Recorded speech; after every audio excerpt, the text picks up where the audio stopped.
June মাসে দেশের মূল্যস্ফীতির হার 8.5%-এর নিচে নামায় কিছুটা স্বস্তি ফিরেছে সাধারণের মাঝে। তবে এই স্বস্তি কতদিন স্থায়ী হবে তা নিয়ে সংশয় জানিয়েছেন বিশ্লেষকরা। বর্তমান রাজনৈতিক, অর্থনৈতিক ও সামাজিক পরিস্থিতি বিবেচনায় চলতি অর্থবছর শেষে সরকারের লক্ষ্য অনুযায়ী মূল্যস্ফীতির হার 6.5%-এ নামিয়ে আনা নিয়েও শঙ্কা রয়েছে তাদের। রায়হান শোভনের রিপোর্ট। ওয়ালটন এখন দেশের সীমানা পেরিয়ে পৌঁছে গিয়েছে 50টিরও বেশি দেশে। ওয়ালটন, ঘরে ঘরে, বিশ্বজুড়ে। বছরখানেক আগেও দেশের বাজারের প্রতি কেজি দেশি পেঁয়াজ বিক্রি হয়েছে 110 থেকে 120 টাকা দরে। সেই একই পেঁয়াজ এখন বিক্রি হচ্ছে 55 থেকে সর্বোচ্চ 65 টাকা পর্যন্ত। অর্থাৎ বছরের ব্যবধানে এই পণ্যটির দর কমেছে 55 টাকার মতো। শুধু পেঁয়াজ নয়, সরকারি সংস্থা টিসিবি যে 40টির বেশি নিত্যপণ্যের বাজার দর প্রকাশ করে তার অর্ধেকেরও বেশি পণ্যের দর কমেছে গেল এক বছরে। দাম মোটামুটি গত বছরের তুলনায় বছর কমে আছে। পুরোপুরি স্বস্তি ফিরেছে কথাটা বলতে পারবো না, কিছুটা সহনশীল আছে বলে এখন আমার কাছে মনে হচ্ছে। পেঁয়াজ, আলু, বিশেষ করে আদা, রসুন, বাইরে যত এলচি মাল আছে, কাঁচামাল মোটামুটি সবই কম। কাঁচা বাজার প্লাস শুকনো বাজার সহ মোটামুটি একটু স্থিতিশীল আছে। পণ্যের দর কমার বিষয়টি আরও স্পষ্ট হয় পরিসংখ্যান ব্যুরোর সবশেষ মূল্যস্ফীতির হালনাগাদ তথ্য থেকে, যাদের পরিসংখ্যান বলছে 27 মাস পর দেশের মূল্যস্ফীতি নেমে এসেছে 9%-এর নিচে। জুনের সার্বিক মূল্যস্ফীতি নেমে এসেছে 8.48%। গেল মাসেও যা ছিল 9.05%, আর 2024 সালের একই সময় যা ছিল 10.10%-এর মতো।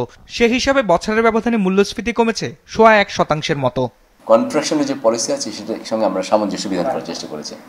কাজে আশা করা যায় যে একদিকে আমার কন্ট্রাকশনের মনিটরি পলিসি আছে, আর এখন আমার যে ফিসক্যাল স্পেন্ডিং এটা কাট করার মাধ্যমে হয়তো আমি খানিকটা মূল্যস্ফীতি লাগাম টেনে ধরতে পারবো। সার্বিক মূল্যস্ফীতি কমার প্রভাবে কমেছে খাদ্য ও খাদ্য বহির্ভূত মূল্যস্ফীতির পরিমাণও। গেল জুনে খাদ্য মূল্যস্ফীতি নেমে এসেছে 7.39%। মে মাসে যা ছিল 8.5%-এর বেশি, আর গেল বছর একই সময় ছিল 10.42%। খাদ্যের পাশাপাশি আগের মাসের তুলনায় কমেছে খাদ্য বহির্ভূত মূল্যস্ফীতির পরিমাণও, যদিও আগের বছর তুলনায় কিছুটা বেড়েছে। এখন প্রশ্ন হচ্ছে, বছর শেষে মূল্যস্ফীতিকে 6.5% নামানোর যে লক্ষ্য আছে সরকারের, সেটি বর্তমান বাস্তবতায় কতটুকু সম্ভব?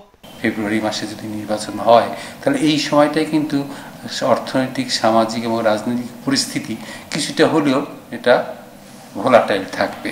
তাতে কিন্তু এই অর্থ বছরে মূল্যস্ফীতি 6.5%-এ নামিয়ে আনা কতটুকু সম্ভবপর হবে এটা নিয়ে কিন্তু একটা দ্বিধাদ্বন্দ্বের কারণ কিন্তু রয়েই যাচ্ছে।